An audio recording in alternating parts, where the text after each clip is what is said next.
Strategi membaca digunakan untuk mempermudah kepahaman orang terhadap teks. Namun, setiap orang-orang pasti beda memakai strateginya.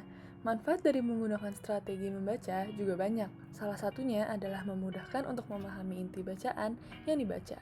Nah, banyak sekali jenis-jenis strategi membaca, dan salah satunya adalah SQ3R yang kali ini akan saya jadikan contoh. Teknik SQ3R merupakan suatu prosedur belajar yang sangat efektif. Teknik membaca ini membantu pembaca menjadi lebih mudah dalam meringkasan teks dan pemahaman teks juga. SQ3R terdiri dari survey, question, read, recite, dan review.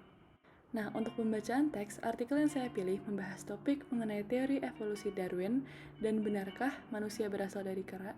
Di tahap pertama, orang akan membaca pendahuluan atau perkenalan dari tulisannya terlebih dahulu.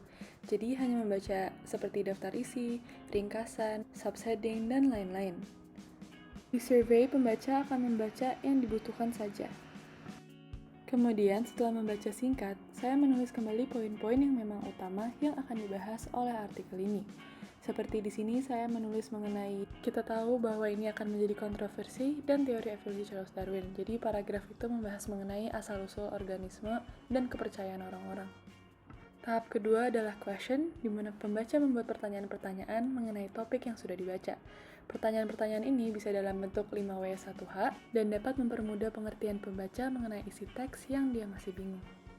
Salah satu contohnya adalah bagaimana cara membuktikan teori evolusi berdasarkan dari penelitian Darwin.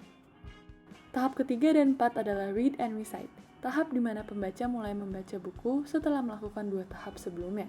Di sini, pembaca akan fokus mencari jawaban-jawaban dari pertanyaan yang dia sudah buat sebelumnya. Dan juga tahap di mana pembaca akan menulis kembali menggunakan kata-kata dia sendiri agar lebih mudah dimengerti. Sebagai contoh, misalnya saya ingin menjawab pertanyaan yang mengapa masih banyak orang yang memperdebatkan keyakinan evolusi.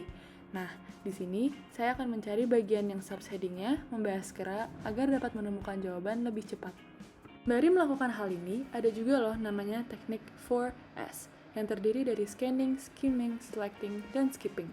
Seperti di sini, saya menggunakan selecting, jadi saya hanya memilih bagian yang dibaca sesuai kebutuhan saja, dan skipping yaitu melewati banyak kata lebih jauh, dan jika pembaca merasa kalimat itu tidak penting. Untuk recite, tahap di mana saya menulis semua kembali dengan kata-kata saya sendiri, yang dapat menutupi semua poin dari 5 subheading tersebut.